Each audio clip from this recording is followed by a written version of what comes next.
like John, your kind of property manager and real estate agent, mentioned that a lot of the houses that are in the $400,000 range are having like tons of showings, probably multiple bids on that house that he's talking about.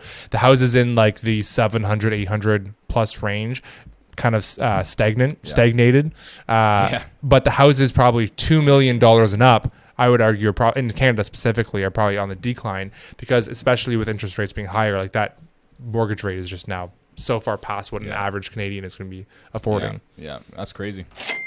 Let's talk about the Twitter posts about immigration. Okay. And the fact that everybody thinks that we're going to be seeing a real estate recession, specifically that prices are going to continue to come down.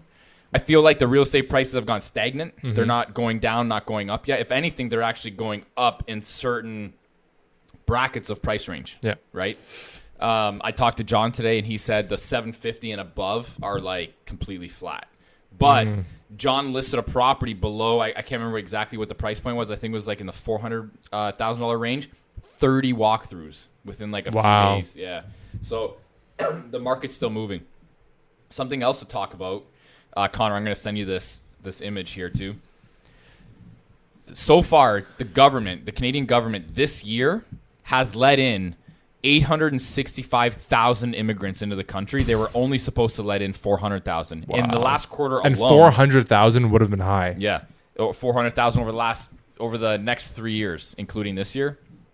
So, is that going to continue to happen next year? Is it going to continue to happen, for years in the foreseeable future? I don't know. Mm-hmm. So, but nonetheless, we're almost at the quota now that they said they would, and we're 3 years ahead of schedule. We're already, call it, we're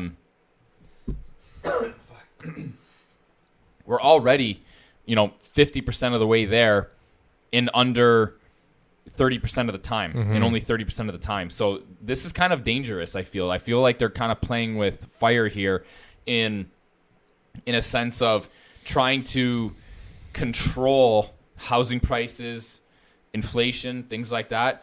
And one of the things that I was under the impression of, a lot of the immigrants that were coming into the country, they didn't have money. A lot of them don't, but a lot of them do.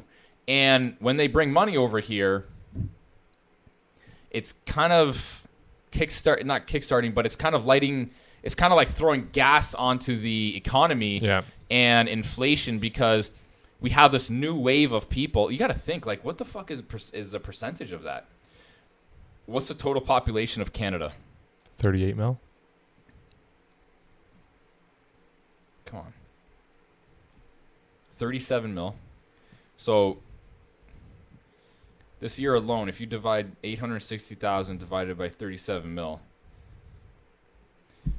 2.5%? Yeah. Yeah, 2.3%, man. Yeah. That's a big number. And I get, like, it's not, we need certain people to do certain jobs, and we need this and we need that. And I get all that. I understand that. And I'm not saying this is the right move, or I'm not saying it's the wrong move. What I'm saying is I don't think this is the right move in order to control real estate pricing.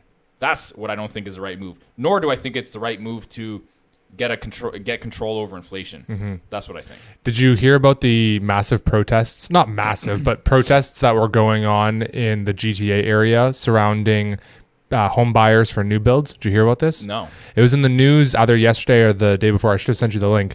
But essentially, Connor, find the link. Yeah. If I'll try finding it out right after this too. But essentially, there's like several developments in both like condo developments downtown, more like luxury condos, and like large houses that are in like new developments in the GTA. And what's happening right now is that, let's say like a year ago, the listed price might have been 2.5 mil or something. And then now, because housing prices have gone down so much, by the time the house is essentially being built, the bank is now appraising the house at, let's say, like 1.5 mil. Oh. And then since there's that large discrepancy, people can only get your LTV on the value of the home, not on what you originally signed your agreement for. And so what's happening is that there's a huge a huge grouping of people that are protesting against the builders to try to have them reduce their sale price. But the builders are like, no, the cost of it is like 2.3 million, like 2.35 million. Like we're only making 5-10% on this, if that. And so to give people an example, typically builders will only make around 10% on a home. Typically. Yeah. I have heard, depending on the price point of the home, anywhere from 5 to 15%. How do we know that? We have our development license, Coachwood Capital. Also have some friends that build houses. And so what's super interesting is that the majority of these people protesting are new immigrants within the last couple of years, even like 1 to 3 years, or even like newly landed immigrants that are getting qualified for loans for 2.5 million.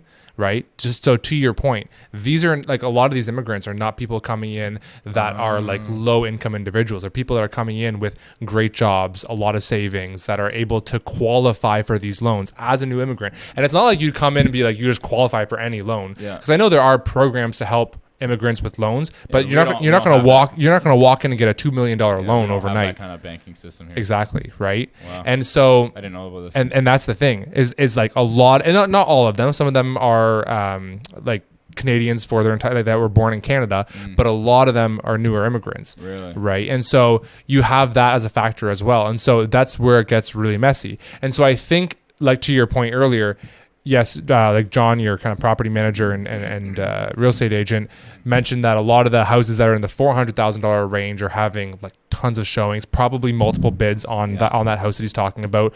The houses in like the 700, 800 plus range, kind of stagnated. But the houses probably $2 million and up, I would argue, in Canada specifically, are probably on the decline, because especially with interest rates being higher, like that mortgage rate is just now so far past what an average Canadian is going to be affording. Yeah, that's crazy.